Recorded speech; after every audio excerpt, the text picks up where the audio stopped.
Hello, I'm Christina with The Turned Leg. I love to salvage, repurpose, and create and help others to do the same. But in order to do all of the things I do, I have to stay organized. And my garage where I store most of my items is beginning to look a little scary. One of the things I like to do is to salvage, repurpose, and create. And that means that I'm finding things and I'm storing them and I'm redoing them. So I always have this idea in my head that my garage, where I'm storing stuff, has to be filled to a certain amount, or I get worried that I don't have projects to work on for my small business. Well, my garage right now is bursting. I have plenty of items, but now the problem begins with all of the items that I have to fix or repair, or maybe some things I grabbed just because I wanted to grab them, but they might not be items that I can save. So that means it is clean out time for my garage.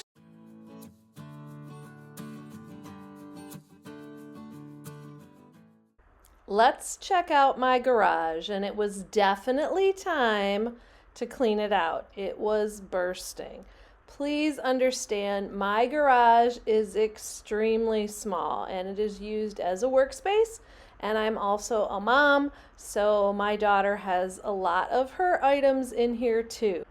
I live in Michigan and am located right outside of Detroit, and in winter it is cold, so my garage is not used much to work in.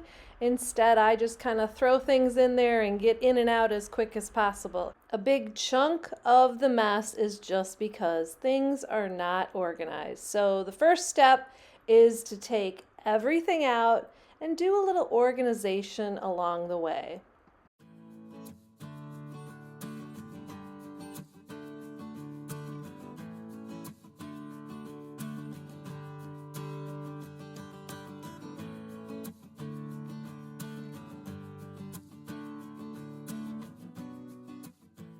One of the main reasons for the cleanup is this piece. It's almost done, completely done. I just have to seal it.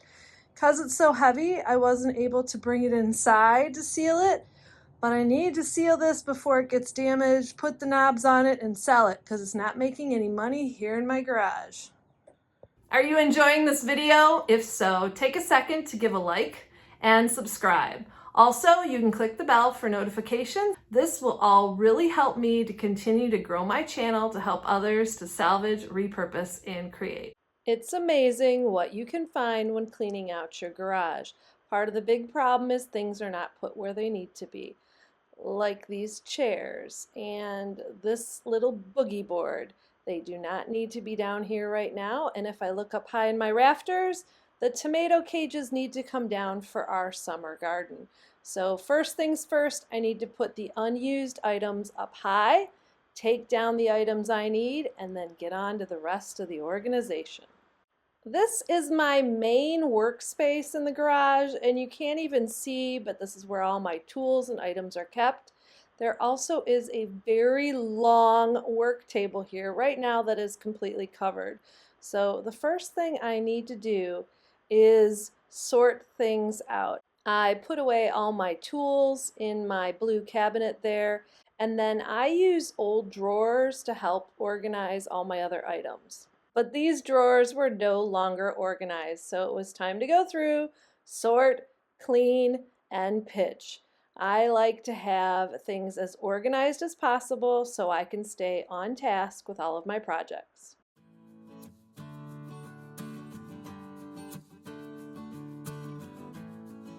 Sometimes I like to salvage too much and I save every last bit. Do you know what these are used for?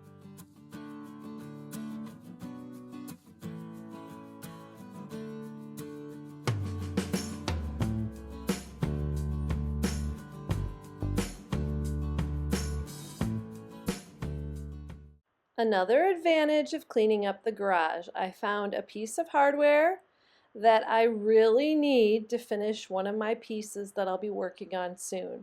I put all of the hardware right in the top drawer, so it will be ready when I am. Now that the area is cleared off, it's time to deal with the sawdust and the dirt.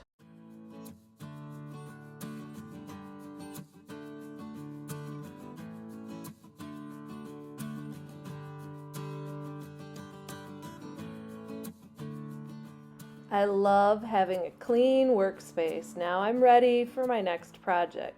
Underneath my work table, I have a whole bunch of my salvage wood and smaller boards. It's really convenient for me to know exactly where they're located and have them within hand's reach.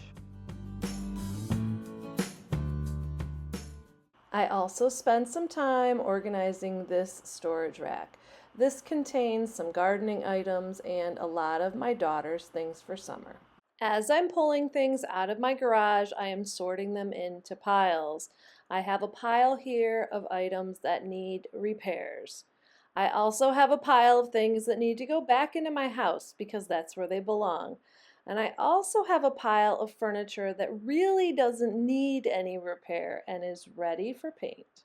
Another discovery while cleaning out my garage, I found this piece of butcher block which fits on this wrought iron table base that I have. I also unearthed our patio umbrella and brought it out. The garage was looking better, but there was still a lot to do. The next big job was to wrangle all of the salvaged wood that was located throughout my garage. I am constantly grabbing cool pieces when I find it to use on future projects. Across the back of my garage, I took an old file cabinet and laid it down. I know you can't even see it here. The drawers have been removed and the sections are used to put all the different sizes of wood in. This system works really well for me. To the side of that, I have my salvaged windows stored and the larger pieces of wood. Have an old chair. Actually, a sturdy old chair is hard to find, and while going through the garage cleanup, I only found 2 that were good. So I hung them in my garage. I can always use them to pair them with a desk later on. Time to sweep and clean up the area, and then the first thing I'm going to put back in are the pieces of furniture that don't need any work at all. In fact, this one I didn't even move out because it's super heavy. Now I have to turn my attention to my fix-it pile. This bed frame was simple. It was not able to be saved, but I could save the salvage. Pieces of salvage sell really well for me in my booth at Plaza Antiques and Collectibles Mall. Time to inspect these chairs. They are very rough and have been glued so many times. It's sad, but sometimes you have to part with pieces you love.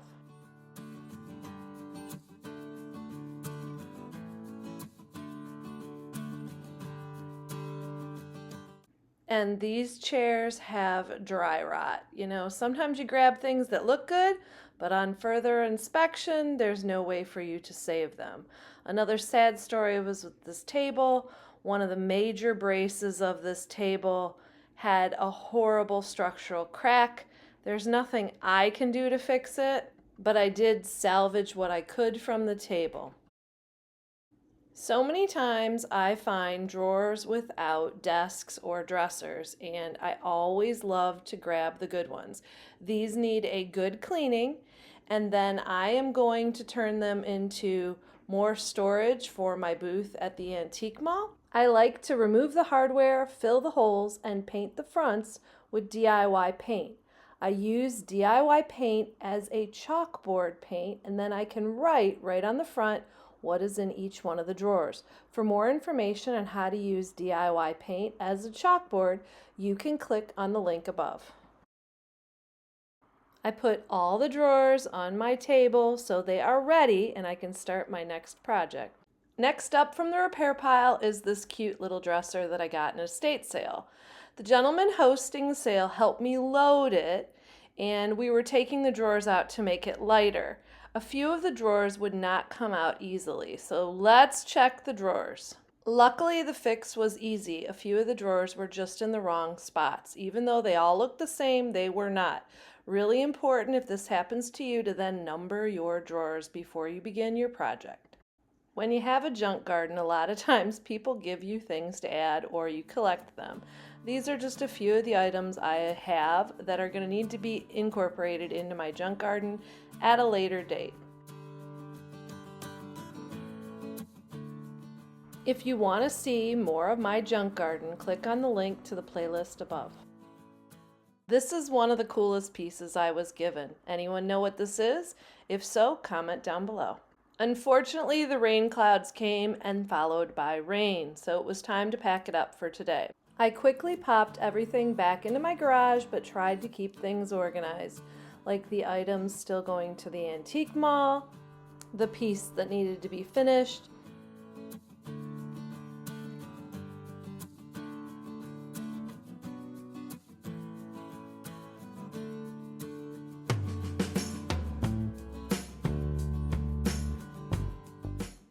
and then last but not least, in the front, I added the items that needed repairs that hopefully I can get to tomorrow.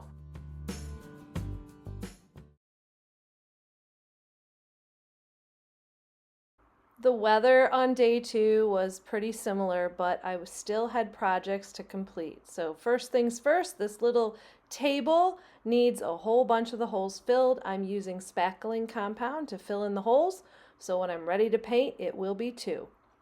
Next up on the list is this gigantic window that I got for free, but I have to scrape off all of the writing on it. It took some time, but it's totally worth it. And this piece will be going to my booth at Plaza Antiques and Collectibles Mall. Unfortunately, the rain returned, so that was the end of my finished projects, but I'm very pleased with what I've accomplished so far. It was a lot of work. In case you've forgotten, here is the before of what my garage looked like.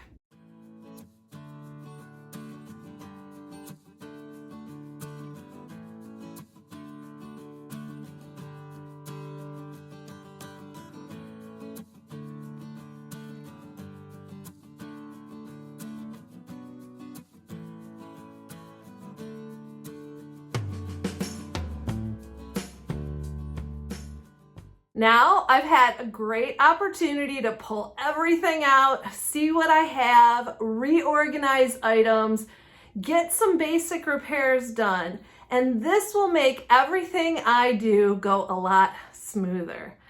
I am really not a carpenter, but it's better if you have a lot of little tasks to do them all at once. So when you want to grab that paintbrush, you can just get started and get painting. Being organized really helps me to get all those projects finished. And that's the goal, right? You don't want to just be storing stuff in your garage. You want to get them accomplished and finished. Let's take a look at how my garage looks now. The to-do piles are in the front. The items on the left, including the red table legs, are items I need to take to the antique booth. In the center are items that still need a few repairs, like those chairs in front I'm still trying to save. And then behind it are all my pieces that need to be painted.